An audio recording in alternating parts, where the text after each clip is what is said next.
subscribe to my channel. Assalamualaikum sahabat semua. Kunjungan kami berikutnya adalah Monumen Jogja Kembali atau Monjali, Museum Sejarah Perjuangan Kemerdekaan Indonesia yang berada di daerah Yogyakarta. Kami rombongan dari MTS Khairul Huda ketika akan memasuki area selalu mematuhi protokol kesehatan, yaitu salah satunya dengan cek suhu oleh penjaga yang ada di sana. Memasuki area monumen, kami langsung disambut dengan replika pesawat Cureng di dekat pintu timur. Sementara di dekat pintu barat kami disuguhi oleh replika pesawat Guntai. Memasuki podium barat dan timur, kita bisa melihat dua senjata mesin beroda lengkap dengan tempat duduknya. Di ujung selatan pelataran berdiri tegak dinding yang memuat 420 nama pejuang yang gugur antara 19 Desember 48 hingga 29 Juni 1949. Serta terpampang puisi Karawang Bekasi karya Chairil Anwar untuk para pahlawan yang tidak diketahui namanya. Ketika memasuki monumen, rombongan MTS Khairul Huda langsung diarahkan ke gedung serbaguna. Di sana kita disuguhkan sebuah film dokumenter tentang perjuangan tentara dan rakyat Indonesia dalam menumpas tentara Belanda yang diberi judul Agresi Militer Belanda. Pada lantai pertama museum terdapat 4 ruangan yang menyuguhkan pajangan replika, foto, dan dokumen yang menggambarkan suasana perang pada tahun 1945 sampai 1949. Selain itu, di lantai 1 juga kita bisa melihat tandu yang digunakan untuk membuat Jenderal Besar Sudirman selama Perang Gerilya.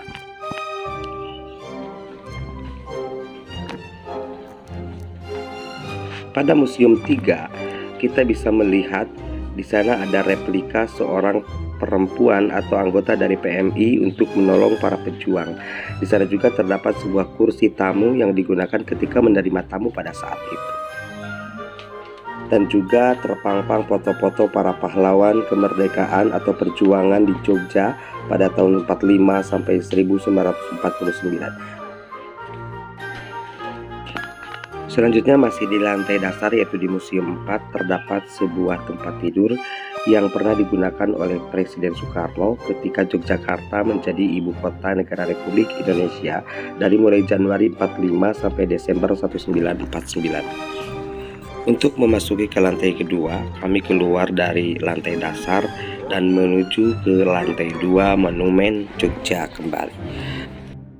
Di lantai kedua ini terdapat beberapa diorama atau patung lengkap dengan background dan pakaiannya, menggambarkan perjuangan ketika pada zaman penjajahan Belanda yang mengkhianati perjanjian Renville, sehingga membuat pemerintah marah dan terjadilah pertumpahan darah. Selanjutnya kami langsung menuju ke lantai ketiga. Pada ruangan ini dikhususkan untuk mendoakan para pahlawan yang telah berjuang dan gugur.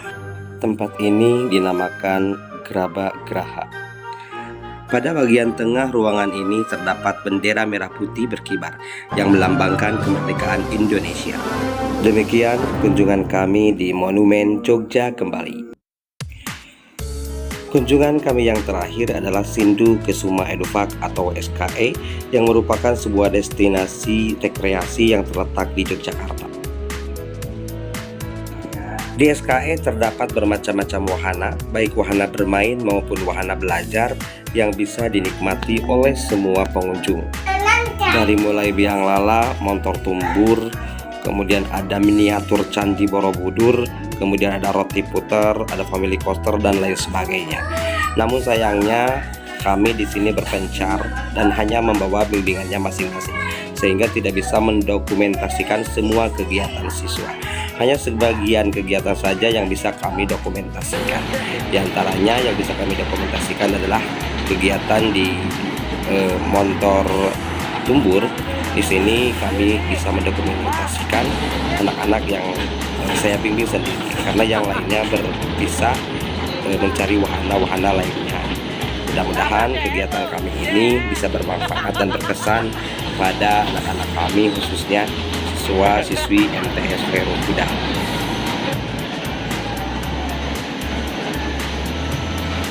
Demikianlah liputan study tour MTS Khairul Huda tahun 2021-2022 yang bisa kami sampaikan.